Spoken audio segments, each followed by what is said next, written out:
Hello viewers, আসসালামু আলাইকুম। Welcome back my channel Iqra cooking রেসিপিতে আপনাদের সবাইকে স্বাগতম। আশা করি সবাই ভালো আছেন। আমি আজকে একটি সহজ নাস্তার রেসিপি নিয়ে এলাম। অতি সহজে আপনারা বিকেলে এই নাস্তাটি তৈরি করতে পারেন। ম্যাগি অমলেট অতি সহজে অল্প সময়ের মধ্যে আপনারা বাসায় তৈরি করতে পারেন। চলুন রেসিপিতে যাওয়া যাক। প্রথমে আমি দুটো নুডলস নিয়ে নিলাম। বয়েলিং পানিতে ফুটন্ত পানিতে ঢেলে দিলাম, 2 মিনিট অপেক্ষা করলাম। তারপর ম্যাগি নুডলসটা সিদ্ধ হয়ে আসছে। তারপর যে মশলাটা ছিল সেই মশলাটা দিয়ে দিলাম। তো অবশ্যই আমার চ্যানেলকে যারা সাবস্ক্রাইব করেছেন তাদেরকে অসংখ্য ধন্যবাদ। যারা সাবস্ক্রাইব করেননি অবশ্যই সাবস্ক্রাইব করে নেবেন। তারপর যখনই এভাবে পানিটা শুকিয়ে যাবে তখন আমি আলাদা একটি বাটিতে দুটো ডিম নিয়ে নিচ্ছি। আশা করি আপনাদের এই রেসিপিটি ভালো লাগবে। অতি সহজে অল্প সময়ের মধ্যে আপনারা এই নাস্তা রেসিপিটি তৈরি করতে পারেন। দুটো ডিম নিয়ে নিলাম।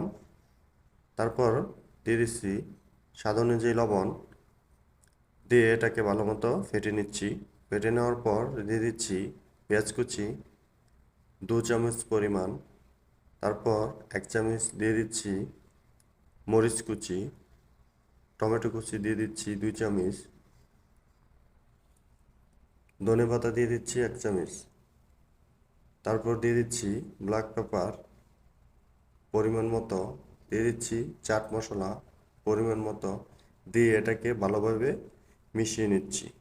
আশা করি আপনাদের এই নাস্তার রেসিপিটা ভালো লাগবে।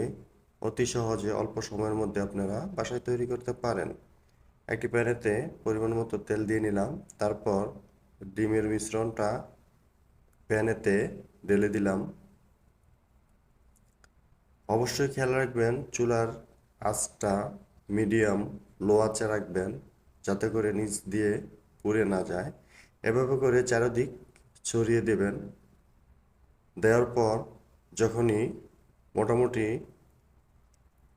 এরকমের পুরোটা সাদা হয়ে আসবে তখনই একটি প্লেটের সাহায্যে এটা উল্টিয়ে নিচ্ছি। দেখুন বন্ধুরা, এক সাইড কি সুন্দর হয়ে গিয়েছে। তো এভাবে উল্টে নিয়ে 1 মিনিটের মতো এটাকে ভেজে নিলাম। তারপর দিয়ে দিচ্ছি টমেটো সস, দিয়ে এভাবে নুডলসগুলোকে এক সাইডে রেখে দিচ্ছি। রেখে দিয়ে অল্প পরিমাণ টমেটো কেচাপ সস এভাবে দিয়ে দিচ্ছি। আপনারা আপনাদের চাহিদা অনুযায়ী দিয়ে দিবেন। দিয়ে দিচ্ছি মোজারেলা চিজ। এভাবে করে আপনারা আপনাদের পরিমাণ অনুযায়ী দিয়ে নেবেন। দেওয়ার পর এভাবে এক পাশটা এভাবে চাপ দিয়ে লাগিয়ে দিবেন।